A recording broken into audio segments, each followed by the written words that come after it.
If you are going to invest in stocks from a fundamental perspective and hold them for long term, you have to address three key issues. Firstly, stocks are volatile. Secondly, as a fundamental investor, you are looking at business performance. Unfortunately, we all do not have a crystal ball to know how the future will turn out. Finally, the heart of fundamental analysis is assessing the business value, and this in turn depends on your assumptions and are influenced by your biases. To give you an example of the volatility, the S&P 500 achieved a 23% increase in 2024. But as of March 10, 2025, it is down 4.5%.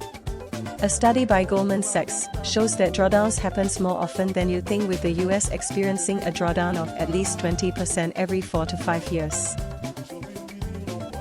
If you are going to invest in stocks for the long term, you need a strategy to manage these three factors.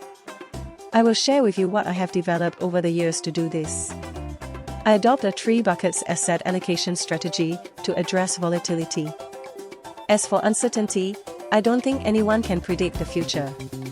So the better way is to diversify with a portfolio of uncorrelated stock, so that if one does badly, the others will do well enough to offset it. Finally, I adopt a margin of safety to address the assumptions and biases. When it comes to asset allocation, I divided my net worth into 3 buckets. The first is cash or liquid assets. The second are safe assets, where the principal is protected, but you have low returns. The balance is then allocated to risky assets, such as stocks where you have the better returns, but are risky. These are examples of what falls into each bucket. How much you allocate to each bucket depends on your risk tolerance. The best way to look at asset allocation is to think in terms of your annual expenditure. The liquid assets ensure that you have the cash to cover emergencies, so that you do not have to sell the stocks at the wrong time just for such unforeseen situations. The safe assets provide a base. It ensures that if you lose all in the risky assets, you still have some left. The risky assets are the ones that drives better returns, but can also cause you to lose money. This is an example of my own asset allocation plan in terms of my annual expenditure. You can see that a lot of my net worth is allocated to the risky assets, where it is divided equally to stocks and properties. I also have a bit of crypto. Let us now go into details of the stock portfolio. Imagine that you have a $100 investment with a chance of winning or losing 10%. If you win, you will end up with $110. If you lose, you will end up with $90. Compare this with having 2 investments A and B, so that half of the $100 is allocated to each. If both A and B are 100% positively correlated, this means that if A wins, B will also win. If A loses, B will also lose. You can see that there is no difference between having all the $100 invested in one stock or half each in A and B. But consider the case whether A and B are negatively correlated. If stock A wins, B will lose, and vice versa. From a downside protection angle, having 2 stocks is better than investing in just one. Of course, the gain from having 2 is not going to be better than betting on one. There are 2 key messages here. 1. You give up some of the upside to have better downside. 2. Diversification helps if stocks don't move in same way. What I have just illustrated is the concept behind portfolio theory. You lower the risk with having a portfolio of uncorrelated stocks. Modern portfolio theory, or MPT, is a part of finance theory that deals with how to construct a portfolio taking into account the volatility and correlations between the stocks. However, I'm a stock picker and I do not use MPT to construct my stock portfolio.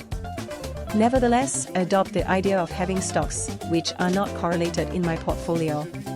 I have about 40 stocks in my portfolio, as studies have shown that the benefits of diversification becomes marginal after 30 to 60 stocks. To handle the uncertainty when picking the stocks, I ensure that they are not 100% correlated. To do this, I check my portfolio are based on different characteristics, such as sectors, regions, size, and categories. I then have some rules of thumb to ensure that the stocks are non-concentrated under one particular factor. I have mentioned about the category. This comes from the Fundamental Mapper, which is an app that evaluates business performance and investment risk, making complex analysis easy for everyone.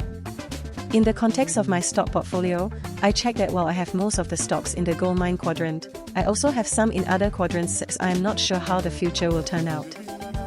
I will now go a bit into how I address the assumption and bias part with the margin of safety concept. The margin of safety idea comes from engineering.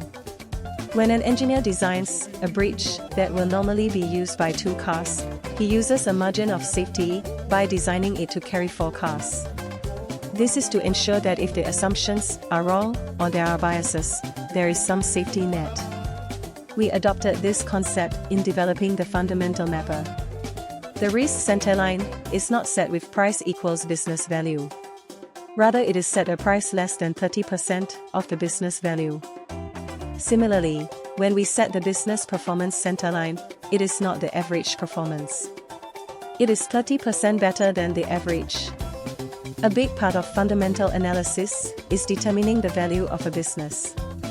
This is about forecasting the business future, and you can see that we need assumptions to do this.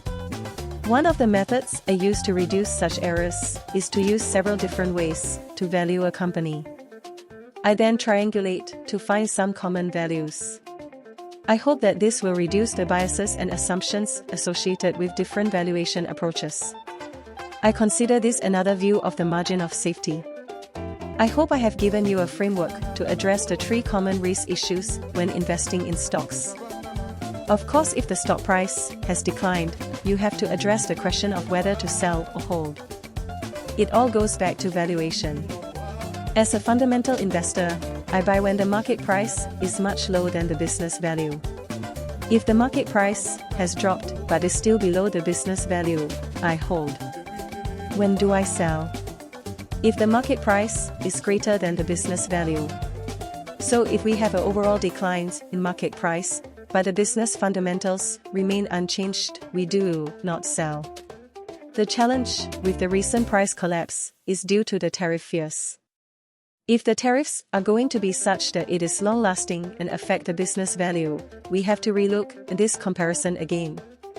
In the context of the Fundamental Mapper, if you own a stock that currently falls into the upper part of the quicksand quadrant, this is a very risky situation. You should reassess your stocks to see whether there is any chance of improving business performance. The information presented is for educational purposes only. Do you want to learn more about how to identify such stocks with the Fundamental Mapper? Scan the QR code to access it on the Sifu app.